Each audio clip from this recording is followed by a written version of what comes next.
I'm Ellie, and the night my mother told me, don't expect gifts anymore, I didn't cry, I didn't argue, I just nodded like a trained little soldier. But when the delivery truck pulled up 2 weeks later, and a large, expensive-looking package landed on our porch with my name on it, my mom's face went pale like she'd seen a ghost. That was the moment I realized she wasn't just cruel, she was scared. And she should have been. When I was little, I thought my mother, Marianne, loved me in the way movies promised. Mothers did warm hugs, bedtime stories, soft patience. But when I grew up, I learned there are parents who love their children like they love a lamp, useful when it's convenient, ignored when it isn't. I was 19 when I finally understood the pattern. My mom didn't hate me all the time. She hated me most when she felt watched when there was someone around who might notice she wasn't the loving mother she pretended to be. When company came over, she'd touch my shoulder and say sweet things like, "Ellie's my miracle baby," smiling wide like we were a perfect family. But the second the door closed behind them, she'd turn into a different person.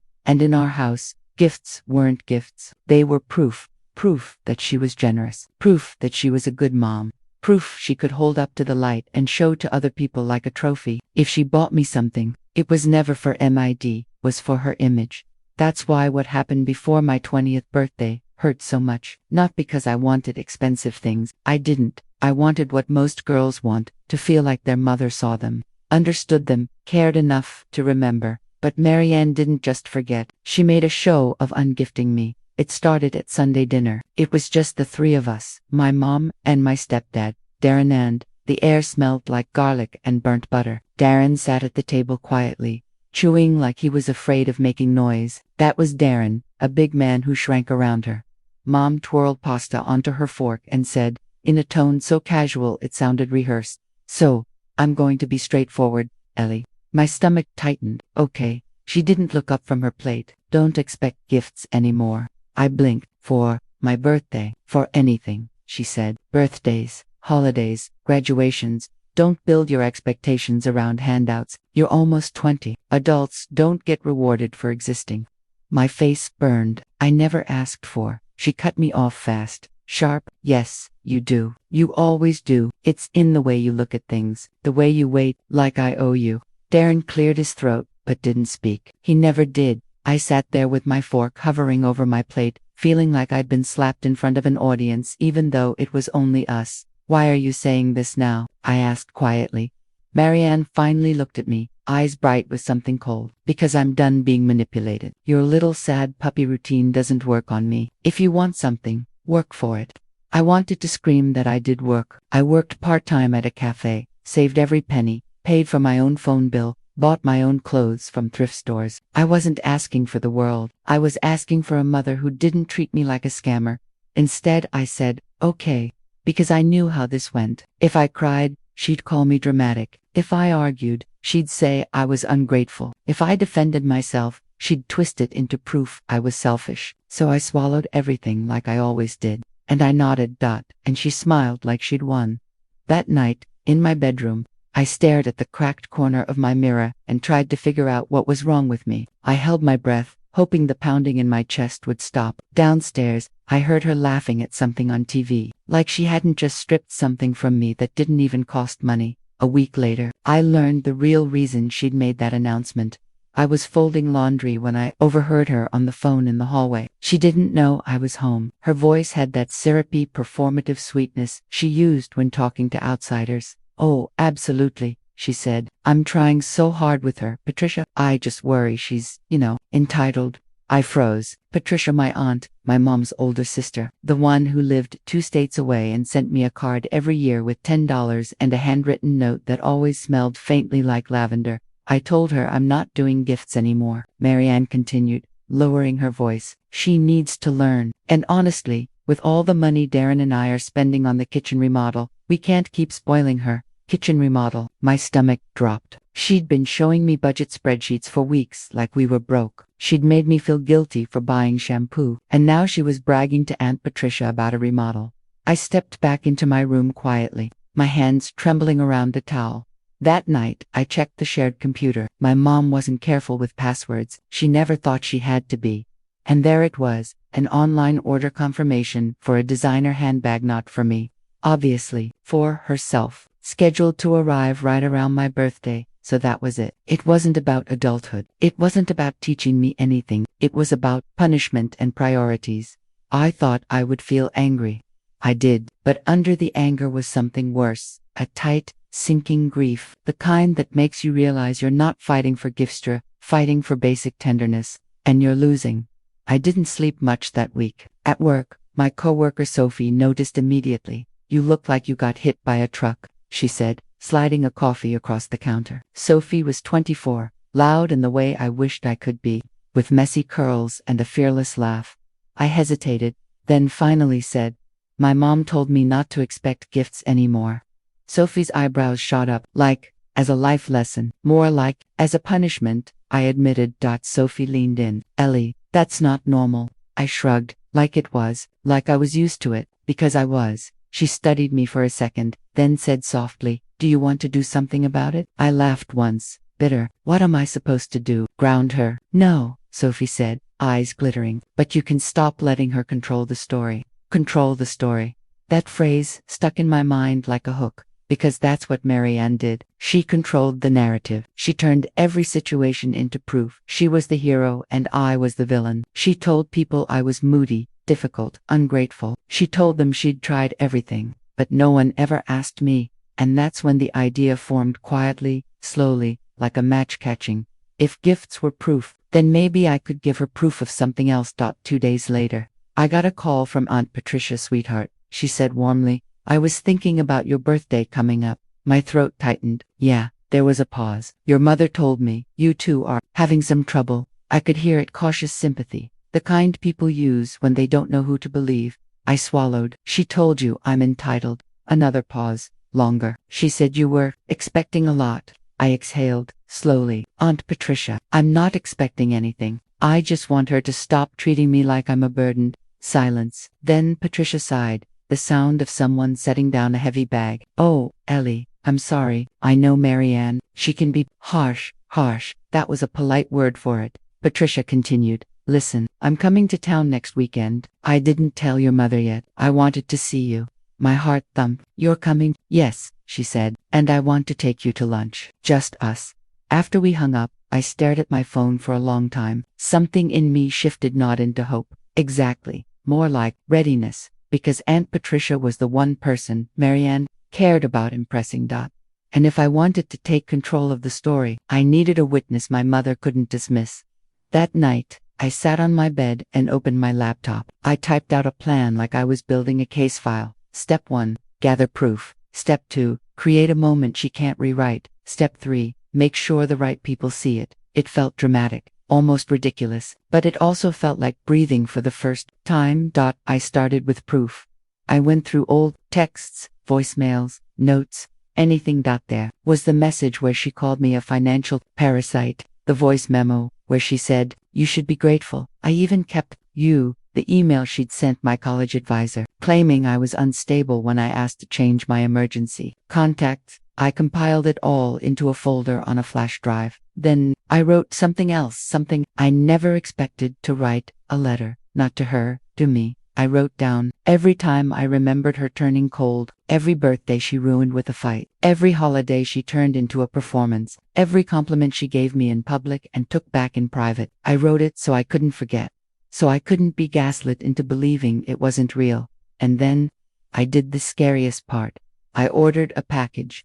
Not an expensive one, not a flashy one. Just strategic. Inside the box would be 3 things. A framed photo of me at 7 years old, smiling with missing teeth, holding a homemade card I'd made for her. On the back, I wrote, "I loved you first." A copy of the letter I wrote to myself sealed in an envelope labeled, "Read when you're ready to stop lying." A second envelope, this one from Marianne. Inside it, a simple note. "You told me not to expect gifts anymore, so I won't. This is the last thing you'll ever receive from me, the truth."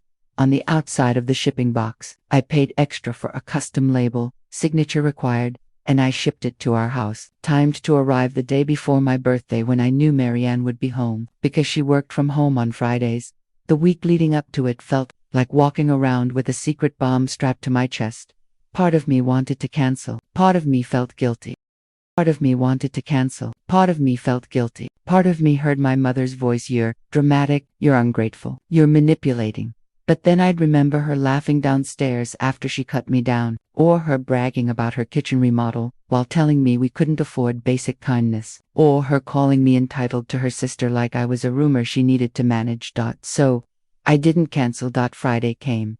I was off from the cafe, but I told Sophie I'd be on standby. My hands were sweaty all morning. I couldn't eat. Every sound outside made my heart jump. At 11:17 a.m., the doorbell rang. I was upstairs, sitting on my bed like a statue. I heard Marianne's footsteps, brisk, confident, then the muffled sound of the front door opening. A deliverer man's voice, Marianne's polite laugh, then, "Signature required, ma'am." She signed. I heard the box slide across the floor, and then Marianne called, sharp and suspicious, "Ellie, get down here now."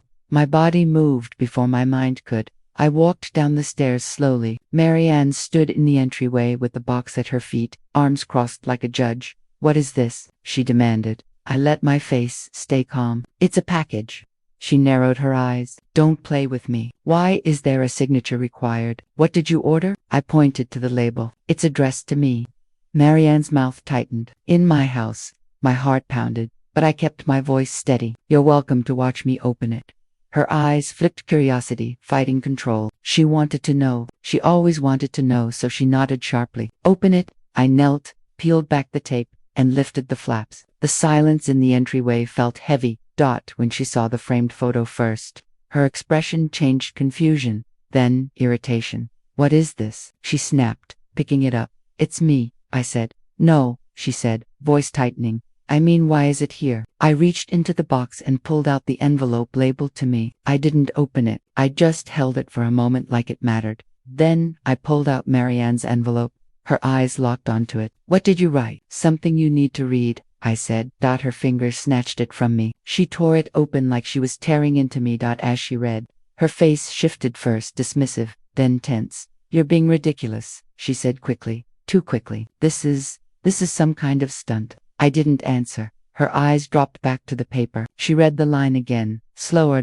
"This is the last thing you'll ever receive from me, the truth." Her mouth opened slightly. "What does that mean?" Then she saw it, the flash drive taped to the inside flap of the box with a bright label, "For Patricia." Her entire body went still.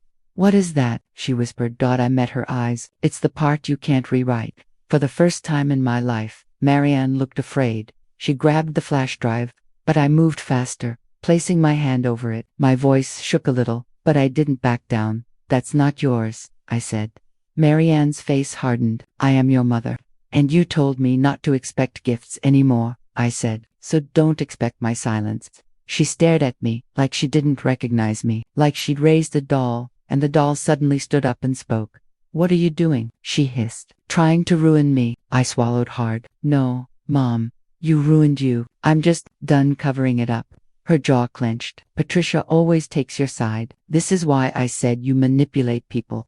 I felt tears sting my eyes, but I refused to let them fall. "If telling the truth makes people take my side, then maybe you should ask yourself why." She stepped closer, lowering her voice like a threat. "If you give that to her, you're dead to me." It should have crushed me. That sentence used to control my entire nervous system. But something inside me had already died weeks ago, at that dinner table when she made love conditional. So I whispered, "I think I've been dead to you for a long time." That afternoon, Aunt Patricia arrived. She hadn't announced herself. She just showed up steady.com, carrying a small overnight bag, and wearing that lavender perfume that always made me feel safe. Marianne's smile snapped onto her face like a mask the moment she opened the door. "Patricia, oh my goodness, what a surprise." Patricia's eyes moved past her, straight to me. "Hello, sweetheart." I didn't smile wide. I just walked forward and hugged her. For a second, I let myself feel what a normal hug felt like. Warm, firm, real. Patricia pulled back and looked at me carefully. "Are you okay?" I glanced at Marianne, then back to Patricia. "I will be." Marianne laughed lightly.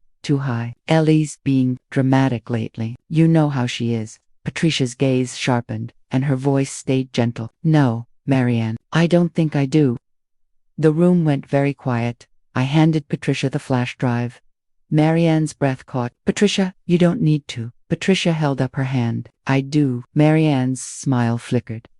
She's twisting things. Patricia turned to her. Then it should be easy for you to explain. Marianne looked at me with pure rage, but there was nothing she could do without exposing herself. That was the beauty of it. The trap wasn't cruelty. The trap was truth in daylight. That evening, Patricia and I sat in the guest room with her laptop. I watched her face as she listened to the voice memo, read the texts, saw the email. Each new piece didn't shock her so much as confirm what she'd suspected for years. I knew she could be cold.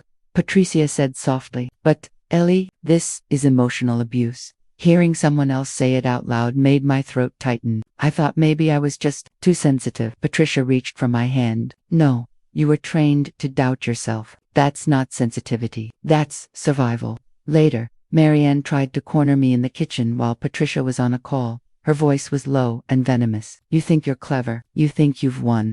I looked at her calmly. This isn't a game. It is to you, she snapped. You want everyone to pity you. I shook my head. No. I want to be free. Her eyes narrowed. Where will you go? You can't afford to live alone. That was the one thing she'd always held over me. Dependence. But I'd planned for that too. I reached into my pocket and pulled out a folded paper. Sophie's mom has a room for rent. I'm moving out next week. Marianne's face drained of color. You can't just leave. I can, I said. I'm not your prop anymore. Her voice rose, shaking. After everything I've done for you, I didn't yell. I didn't cry. I just said, you don't get credit for the bare minimum. And then I walked away. My birthday came the next day. There was no party, no cake, no forced family performance. Instead, Aunt Patricia took me to lunch at a small Italian place, with candles on the tables. She gave me a simple gift. A silver bracelet with a tiny charm shaped like a key. I asked. Patricia smiled. To remind you that you can unlock your own life. When I got home, Marianne didn't speak to me. She moved around the house like I was heir. And honestly, it was peaceful. A week later, I moved out with 2 suitcases and a box of books. Sophie helped me load my things into her car. Darren stood in the doorway watching, looking like he wanted to apologize, but didn't know how. Marianne didn't come outside. She didn't say goodbye, but as I buckled into the passenger seat, I felt something huge and strange. Relief, because the cruelest gift my mother ever gave me was teaching me not to expect anything from her, and the best gift I ever gave myself was believing her and choosing to leave. Months later, I got a message from Darren, just one line. She's furious, but she's quieter now. She doesn't have the same audience. That made me smile, because that was the real revenge. Not humiliation, not shouting, not destruction. Just taking away her power to rewrite me. I don't know what Marianne tells people now. Maybe she says I abandoned her. Maybe she says I was ungrateful. Maybe she says I was manipulated by Patricia. But the truth is already out there, sitting on a flash drive in Patricia's drawer, safe and undeniable. And more importantly, the truth is in me. I'm not the villain in her story. I'm the girl who stopped begging for love like it was a prize. I'm the woman who opened the door and walked out. If you've ever had someone make you feel guilty for wanting basic kindness, please hear me. You're not too sensitive. You're human, and you deserve better. If this story hit close to home, like the video, subscribe for more real, emotional revenge stories. And tell me in the comments, have you ever had to take your power back from someone who tried to control the narrative? Take your power back from someone who tried to control the narrative.